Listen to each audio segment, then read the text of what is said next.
بنت بترجع لبلدها القديمة علشان تعالج سماعها، وبعد ما بتعالج بتفضل تسمع أصوات غريبة، وفضلت تمشي ورا الأصوات لغاية ما اكتشفت السفاح اللي قتل والدتها.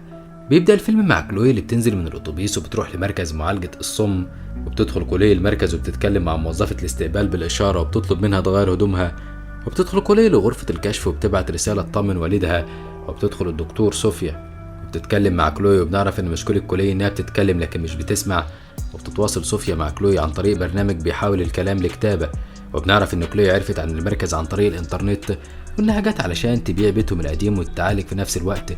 وبتدخل كلوي أوضة العمليات وبنعرف انهم هيزرعوا لها فيروس عكسي هيساعد الخلايا التالفة تتعالج وتتكون من جديد، وبتكون الطريقة دي تحت البحث والتطوير. وبتطلع كلوي وبتديها صوفيا التعليمات وبتديها علاج بيساعد في العلاج، وبتقولها على الأعراض الجانبية والاحتياطات. وبتوصل كلوي لبيتها القديم، وقبل ما بتفتح الباب بتسمع صوت بيناديها، فبتقف على السور وبتبتدي هلوسات سمعية وبتسمع محادثة قديمة مع والدتها المختفية.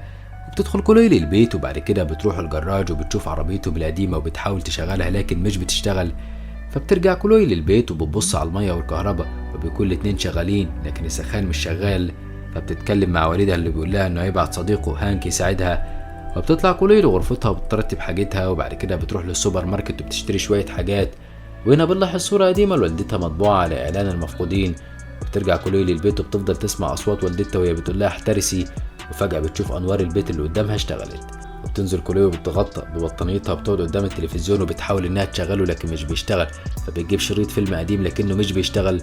وبتلاحظ كلوي إن صاحب البيت اللي قصادها واقف وبتحس إنه بيراقبها، فبتقفل الأبواب والشبابيك وبتاخد سكينة من المطبخ وبتحطها جنبها.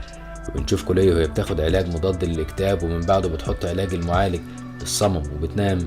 وتاني يوم الصبح بتروح كلوي للبحيرة وبتفتكر ذكرى قديمة ليها لما لقيت طائر ميت وطالع منه الأمعاء، وبتفتكر قلق والدتها عليها. وبترجع كلوي لبيتها وبتكون مركزة مع الصور القديمة، وفجأة بيظهر واحد على الباب فبتتخض وبتكلمه من ورا الباب وبتشغل البرنامج اللي بيحاول الكلام لكلمات تقراها. وبتعرف انه هانك صديق والدها وانه هو اللي هيصلح السخان. وبيستعجب هانك لما شاف كلوي ان ذكرياته عنها وهي صغيرة، فبتقول له كلوي ان اخر مرة شافها من 12 سنة. وبتطمن هانك على حال كلوي وبيصلح السخان، وبتلبس كلوي السماعات علشان تكلمه من غير التليفون. وقبل ما بيمشي هانك بتطلب منه كلوي انه يصلح العربية، وبعد ما بيصلحها بتسأله كلوي عن الجيران اللي قدامها، فبيجاوبها ان البيت اللي قدامها مهجور وان من الافضل تاخد بالها لان المدمنين بييجوا يسكنوا في الاماكن المهجورة. وبترجع كلوي للبيت وبتشغل شريط فيديو قديم ليها مع عائلتها، لكنه بيقف في نص الفيديو وبتكتشف كلوي انه مكسور. وبالليل بتلاحظ كلوي ان النور في بيت الجيران شغال وبتحس ان في حاجة غريبة حوالين البيت، فبتنزل وبتشغل الكشاف ومع الاسف مش بيظهر وراها سفاح او شبح عاوز يقتلها. وتاني يوم بتركب كلوي العربية وبتلاقي عربية نقل، فبتقف وبتحاول تعرف مين صاحبها. فبيجي يوشع واللي بيكون عارف كلوي وبيحاول يفكرها بنفسه، وبنعرف انهم اصدقاء طفولة، وان اخر حاجة سمعها انها فقدت السمع وسابوا بيتهم من بعدها. وبيدخلها يوشع لبيته وبيعرفها على والدته إيلين واللي بنعرف انها كانت صديقة والد كلوي، وبنعرف من كلامهم ان والد كلوي هيجي بعد اسبوعين.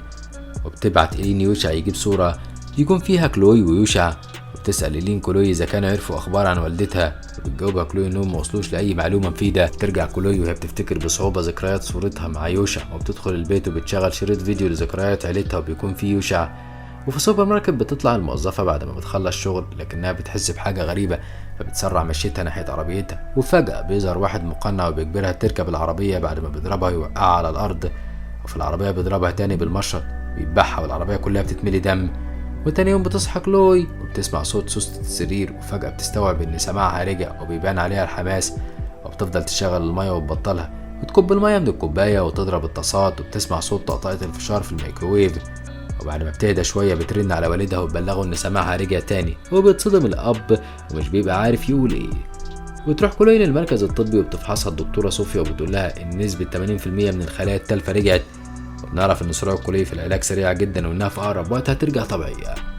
وبتطلع كلوي من المركز وهي بتحاول تستوعب كل الاصوات اللي حواليها، وبتقعد كلوي قدام بيتها وفجأة بتعدي عربية شرطة، وبتروح كلوي على الطريق وبتقابل يوشع واللي بيقول لها ان في بنت اختفت بعد شغلها بالليل، وان مفيش دليل على المكان اللي راحته، وان مفيش اثر للعربية ولا جثة البنت. وبعد ما بتمشي كلوي بيلاحظ يوشع انها مش حاطة السماعات فبيحتار. بترجع كلوي وكالعادة بتشغل شريط فيديو لعيلتها وبيرن تليفونها لكن محدش بيرد، وبتسمع صوت حد عالي التردد فمش بتستحمل وبتقفل. وبتدخل كلوي الحمام وبتاخد علاج الاكتئاب وبتحط قطرة الودن، لكنها بتحس بدوخة وعدم اتزان، وقبل ما تنام بتطلع سدادات الودان وفي واحدة منهم بتقع، فبتنزل كلوي علشان تجيبها، لكن فجأة بتسمع صوت جاي من الأرض وبتحاول تفسر الصوت لكنها مش بتعرف، فبتنزل كلوي للدور الأرضي بالكشاف وبتحاول تعرف الصوت جاي من فين على السطح لكنها مش بتعرف. بتاخد كلوي السكينة وبتحاول تقطع الموكيت لكنها مش بتعرف ومش بتستفاد غير إن حيلتها بتزيد. وتاني يوم بتروح كلوي للمينا عند هانك وبتشوف صور المفقودات وبتلاقي بنات كتيرة، وفجأة بيجي هانك وبيكلم كلوي، وهنا بيلاحظ إن علاج كلوي اكتمل وبقت بتسمع، وبياخدها هانك لمكتبه وبيديها كحول، وبتسأل كلوي هانك عن سبب تركه للشرطة، فبيجاوبها هانك إنه كان بيطارد مدمن فأصيب في رجله إصابة طلعته بره الخدمة، وبيقول لها إنه دور على والدتها لكنهم ما لقيوش أثرها، فبتتأثر كلوي وبتقول له إن أكتر صوت فاكراه هو صوت والدتها. وبيغير هانك الموضوع ويقول لها إنه شافها عند بيت يوشع وبيحذرها منه لأن من فترة كبيرة كان في بلاغات كتير عن اختفاء الحيوانات، وإن هانك معتقد إن يوشع هو السبب. فبتتوتر كلوي من كلام هانك وبتغير الموضوع وبتطلب من هانك إنه يديها حاجة تخرم بيها الأرض، وبترجع كلوي للبيت وبتخرم الأرض وكل اللي بتشوفه الدور الأرضي، وبتقرب من الخرم وبتكون الأصوات اللي بتسمعها أعلى. بتحط كلوي الكشاف على الخرم وبتنزل للدور الأرضي وبتحوش السجادة وبتحط ودانها على الأرض، لكن فجأة بتسمع صوت حاد فبتبعد على طول، وبتحس بحاجة في ودنها فبتحط ايديها وبتلاقي دم، فبتحدد المكان على الأرض بالطباشير، ولما بتخلص بتلاحظ ان نور بيت الجيران اشتغل، فبتاخد كشافها وبتروح البيت وبتنادي لكن محدش بيرد، فبتدخل جوه البيت وبتطلع الأوضة المنورة، وكلنا في اللحظة دي بنكون مستنيين الشبح أو السفاح اللي هيهجم عليها، لكن للأسف مش بتلاقي غير تلسكوب بيبص على بيتها وبتمشي. وفي البيت بتطلع كلوي صور والدتها وبتشغل فيديوهات وبتسمع صوت والدتها بيناديها فبتبكي، وبنشوف كلوي وهي بتبعت رسالة لصوفيا لأن تليفونها مقفول وبتبلغها إن في دم نزل من ودانها وإنها بتسمع رنين في ودانها، وبتقع كلوي على الأرض وبتفضل تسمع الأصوات لغاية ما والدها بيرن عليها لأن هانك بلغوا إنها أخدت منه حاجة تخرم بيها الأرض. وهي بتكلم والدها فجأة بتلاحظ إن في جهاز صغير غريب موجود تحت الترابيزة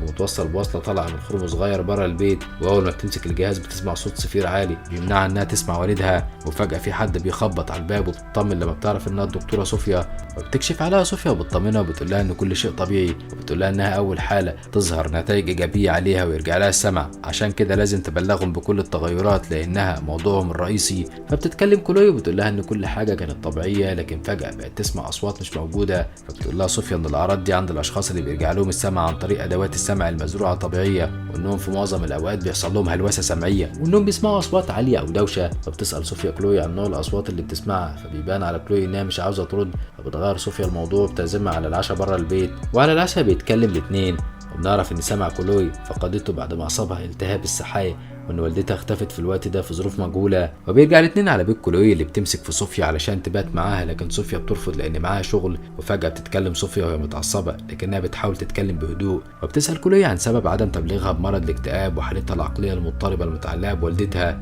وقبل ما تكمل صوفيا كلامها بتسمع كلوي صوت الصفير عالي التردد بيخلي توازنها يختل وبيحصل لها دوار شديد، وبتندم صوفيا على كلامها وبتفضل كلوي في حالة دوار لغاية ما بتنام. وتاني يوم الصبح بتصحى كلوي ومش بتلاقي صوفيا جنبها ولا عربيتها، وبتفضل ترن عليها وبتلاقي تليفونها مقفول، وبنلاحظ ان في حد طلع من البيت اللي قدامها وبتمشي وراه لغاية ما بتعرف انه يوشع، فبتدخل لبيته وبتتعصب عليه وبتتخانق معاه بالذات لما بتلاحظ انه بيراقب بيتها، وبيحاول يوشع انه يفهمها ان الارواح عاوزه تتواصل معاه، لكن كلوي بتسيبه بعد ما بتهدده بالشرطه وبتمشي. بتدخل كلوي للبيت وبتشغل شريط الفيديو وبتحاول تركز على سماع الاصوات الحاده، وفجاه بتشوف صوره والدتها واللي بتستغرب من ان كلوي كبرت بالشكل ده، وبنلاحظ ان في دم بيطلع من ودن كلوي، وفجاه بيعلى صوت التردد وبتشوش الصوره وبيغمى على كلوي، وبتصحى كلوي تلاقي نفسها ببيت هانك، ولا بنعرف منه ان والد كلوي رن عليه علشان مش بترد، وان في عاصفه علشان كده جابها لبيته علشان في مولد كهرباء، وبيقول لها انه لقاها واقعه على الارض ودانها بتنزل دم. فبتحاول كلوي انها تطلع تليفونها وترن على صوفيا تبلغها، لكن هانك بيمنعها بعصبيه، ولما بيلاحظ اسلوبه بيقول لها ان الجو عاصف فمستحيل الدكتوره تيجي.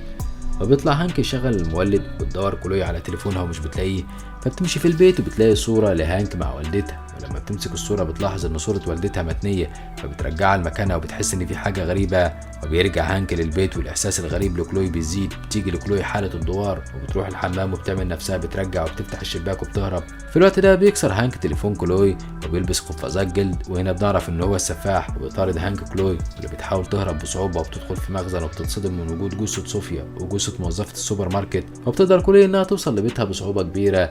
وفجاه بيشتغل فيديو جريمه قتل هانك لوالدة كلوي، وفي الوقت ده بيكون هانك وصل لبيتها وبتجري كلوي علشان تمسك السكينة، لكن هانك بيمسكها وبيخليها يغمى عليها ويسحبها لأوضتها. وفي اللحظة دي بيدخل يوشع للبيت وتصرخ كلوي، لكن هانك بيضربها وبيربطها في السرير وبينزل ليوشع، وفي لحظة غدر بيضربه بالمشرط كذا مرة. في الوقت ده بتقدر كلوي انها تفك ايدها وتاخد السكينة من تحت السرير، فبيسمع هانك الصوت وبيطلع للغرفة وبيدور على كلوي اللي بتيجي فجأة وبتضربه بالسكينة في ظهره وبتهرب. وبتشوف كلوي يوشع المصاب وبتاخد تليفونه علشان ترن على الإسعاف، لكن بيزيد صوت الصفير في ودانها. وفجأة بيظهر هانك فبتمسك كلوي السكينة، وفجأة بيشتغل التلفزيون وبيطلع صوت الصفير وتشويش عالي، فبيقع هانك على الأرض وبتستغل كلوي الفرصة وبتقتله. وبينتهي الفيلم من غير ما نعرف يوشع عاش ولا ايه اللي حصل مع كلوي. وبكده يخلص فيلمنا وحكايتنا النهارده.